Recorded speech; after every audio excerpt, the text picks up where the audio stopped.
देश के कई राज्यों में शराबबंदी है, जैसे गुजरात है, बिहार है और भी अन्य राज्य हैं। भारतीय संविधान के अनुच्छेद 47 में डायरेक्टिव प्रिंसिपल में ये कहा गया है कि अगर राज्य चाहें तो ऐसे सब्सटेंस जो इंटॉक्सिकेंट के रूप में होते हैं, यानी कि जो नशे वाले पदार्थ हैं, उनका सरकार उन पर प्रतिबंध लगा सकती है। और जब भारत के संविधान लगने के बाद कुछ राज्यों में प्रोहिबिशन पॉलिसी शुरू की गई, जहां पर शराबबंदी शुरू की गई, तो उस समय कुछ लोगों ने उसे चैलेंज भी किया था।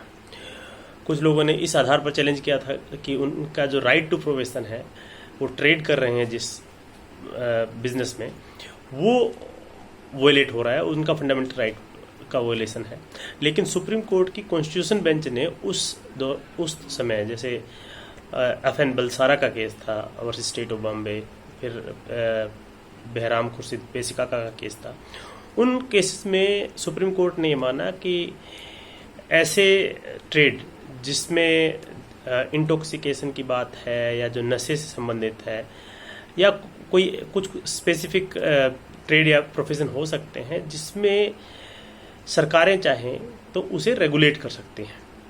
उस रेगुलेशन के हिसाब से ही कुछ राज्य सरकारों ने उसको पूरी तरह से बंद किया, जैसे बिहार सरकार है या गुजरात सरकार है।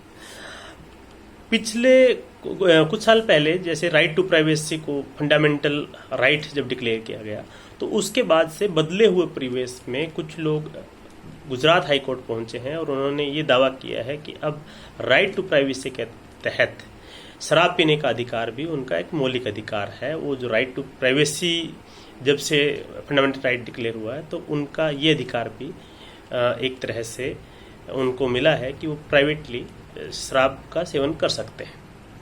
तो इसी आधार पर उन्होंने जो गुजरात की जो प्रोहिबिशन पॉलिसी है उसको चैलेंज किया है। गुजरात हाई कोर्ट ने उन केसेस को एंटरटेन किया है और आगे उन केसेस में जो है सुनवाई होनी है। बदले हुए परिवेश में राइट टू प्राइवेसी के तहत जो है शराब पीने का अधिकार भी उन्हें मिलेगा या नहीं, ये तो पूरी सुनवाई के बाद कोर्ट ही डिसाइड करेंगे।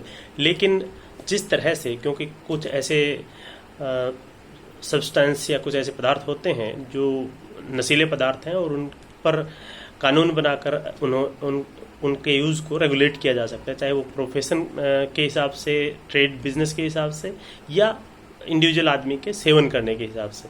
तो देखते हैं आने वाले दिनों में गुजरात हाई कोर्ट का इस मामले पर क्या रुख रहेगा, ये आने वाला समय बताएगा। तब तक के लिए इंतजार कीजिए। नमस्कार, धन्यवाद।